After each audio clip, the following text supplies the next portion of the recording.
The stage lights hit different that night. Justin Bieber walked out in front of thousands, but something was off. His movements were slow, disconnected. His eyes looked through the crowd instead of at them. And when fans zoomed in on their phones, they saw something that made the internet explode. A massive tattoo of his wife Hailey's face, stretched across his body in a way that didn't look like tribute. It looked like obsession. What happened to Justin Bieber? And why did this performance feel less like a concert and more like a cry for help? Let's go back to understand how we got here. Justin Bieber wasn't always the guy stumbling through performances looking lost. He was the kid who conquered the world before he could legally drink. Discovered on YouTube at 13, managed by Scooter Braun, turned into a global phenomenon by 15. Baby wasn't just a song, it was a cultural reset. But fame at that level, that young, comes with a price tag most people can't imagine paying. By his early 20s, Justin was spiraling. Paparazzi documented every mistake. Egging a neighbor's house. Drag racing in Miami. Abandoning a pet monkey in Germany. These weren't just tabloid stories, they were symptoms of someone crumbling under pressure with no blueprint for how to handle it. The world watched a child star break in real time, and most of us just made memes about it. Then came the redemption arc. Justin married Hailey Baldwin in 2018, got serious about his faith, started opening up about mental health. He talked about depression, about Lyme disease, about how fame nearly destroyed him. People wanted to believe he'd turned a corner. The documentary series showed a more vulnerable side. He seemed self-aware, trying to heal, working on himself. But healing isn't linear, and the cracks were starting to show again. Fast forward to the performance that broke the internet. Fans noticed it immediately. Justin's energy was completely flat. He was going through the motions like a puppet with cut strings. No crowd interaction. No smile. No spark. Just mechanical movements and a voice that sounded like it was coming from somewhere far away. People in the audience started filming, posting, asking each other if anyone else was seeing this. The comments flooded in. Is he okay? Why does he look like that? What's happening? But it was the tattoo that sent things into overdrive. During the performance, Justin's shirt lifted and cameras caught a clear view. A giant portrait of Hailey's face, inked across his torso. Not a small tribute. Not a subtle dedication. A massive, impossible to ignore rendering of his wife staring out from his skin. The internet did what the internet does. Theories exploded. Some called it romantic. Others called it disturbing. Most called it a red flag the size of a billboard. Here's where we need to talk about what tattoos like this actually mean. Psychologists have studied the phenomenon of people getting portraits of partners tattooed on their bodies. In healthy relationships, it's sometimes just expression. But when combined with other behaviors, when the person seems unstable or struggling, it can signal something darker. Obsessive attachment. Fear of abandonment. A desperate attempt to make something permanent that feels like it's slipping away. Justin had been open about his anxiety, his fear of losing Hailey, his struggles with feeling worthy of love. This tattoo wasn't just ink. It was a statement written in permanence and pain. Let's zoom out for a second. Celebrity culture creates these bizarre dynamics where we watch people suffer and call it entertainment. Justin has been performing since he was a child. He's been scrutinized, criticized, idolized, and vilified all before his brain fully developed. The human brain doesn't finish maturing until around 25. Justin became famous at 13. Do the math. He spent his entire adolescence under a microscope, every mistake amplified, every vulnerable moment turned into content. And now here he was, clearly struggling, and thousands of people had their phones out recording instead of asking if he needed help. But that's the contract, isn't it? When you're famous, your pain becomes public property. Your breakdown becomes a trending topic. Your cry for help becomes a YouTube video that gets millions of views. After the performance, the silence was deafening. No statement from Justin's team. No explanation. Just clips circulating, think pieces being written, and fans genuinely worried. Some defended him, saying he was just tired, just having an off night. Others pointed to a pattern. The erratic behavior. The desperate romantic gestures. The public vulnerability that seemed less like openness and more like unraveling. Hailey posted on Instagram shortly after, which only made things stranger. A photo of them together, caption about love and support, comments turned off. It felt protective, but it also felt like damage control. The internet read between the lines. Was she worried? Was she trying to signal everything was fine when it wasn't? Or was everyone just projecting their own narratives onto a couple they didn't actually know? Here's what we do know. Depression doesn't care about your bank account. Mental illness doesn't skip you because you're talented. Addiction doesn't check your follower count before it takes hold. Justin has been open about struggling with all of these things. He's talked about using drugs to numb the pain of fame. He's discussed suicidal thoughts. He's been transparent about how dark things got. So when fans saw him looking hollow on that stage, looking high or dissociated or just profoundly sad, it wasn't a reach. It was pattern recognition. The tattoo added another layer. Because permanent decisions made during unstable periods rarely age well. How many people have gotten tattoos during manic episodes or depressive spirals that they later regret?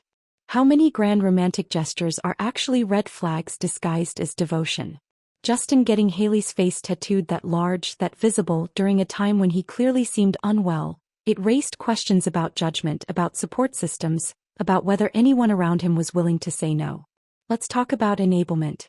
When you're as famous as Justin Bieber, you're surrounded by people whose paychecks depend on you. Managers, assistants, publicists, handlers. How many of them are willing to risk their job by telling you to cancel the show, skip the tattoo, get more help? The machine needs to keep running. The tour dates are booked. The sponsors are waiting. Your breakdown can wait until after the performance. But bodies keep score. Minds keep score. You can only push through for so long before something breaks. And that performance looked like something breaking. The flat effect, the disconnected movements, the sense that Justin was somewhere else entirely even while standing on that stage. Dissociation is a trauma response. It's what the brain does when reality becomes too much to process. You're there but you're not there. You're moving but you're not present. You're performing but you're drowning. Fans started comparing this performance to earlier ones.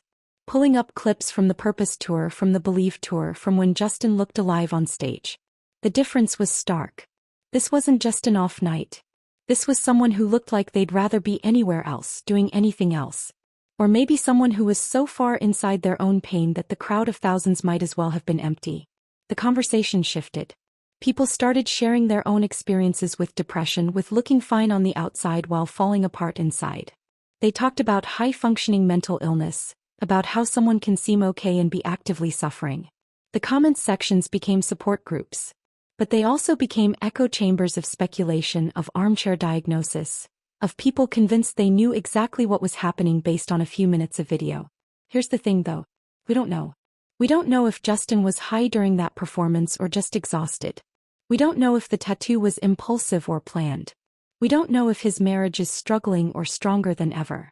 We're watching through screens, making guesses, building narratives from fragments. But the concern feels real because the pattern feels familiar. How many child stars have we watched go through this exact cycle? Miley Cyrus, Britney Spears, Lindsay Lohan, Demi Lovato. The list is long and painful. Young people given fame and money and pressure without the tools to handle any of it. Then we act surprised when they struggle. We act shocked when they break. We consume their pain like entertainment and wonder why they can't just get it together. Justin has tried. He's been to therapy. He's talked about his faith. He's taken breaks. He's been honest about his struggles in ways most celebrities never are. But honesty doesn't cure mental illness. Transparency doesn't fix chemical imbalances. And all the love from Hailey, all the support from fans, all the resources in the world, they help but they don't solve everything. The performance became a moment. Not just a viral clip but a conversation starter. About mental health in the music industry. About the cost of fame. About what we owe celebrities and what they owe us. About the line between concern and invasion. About whether filming someone's potential breakdown and posting it online is help or harm. Some fans started campaigns. Trending hashtags about giving Justin space. Calls to stop speculating and start supporting. Others doubled down, convinced something sinister was happening, weaving conspiracy theories about control and manipulation. The internet split into camps. Those who wanted to protect Justin's privacy and those who believed documenting his struggle was a form of accountability or awareness. But Justin himself stayed quiet. No tweets. No Instagram stories. No explanations. Just silence while the world talked about him, dissected him, worried about him, judged him. Maybe the silence was healing. Maybe it was strategic. Maybe it was all he had left to give. The tattoo though, that's permanent. Long after the performance is forgotten, long after the think pieces stop being written, that portrait of Hailey will still be there. A monument to a moment. A declaration made during a time that clearly wasn't stable. And maybe that's the most haunting part. We make permanent decisions during temporary feelings. We etch our pain and our love and our desperation into skin and expect it to mean the same thing when we're healed. What happens next? Does Justin take another break?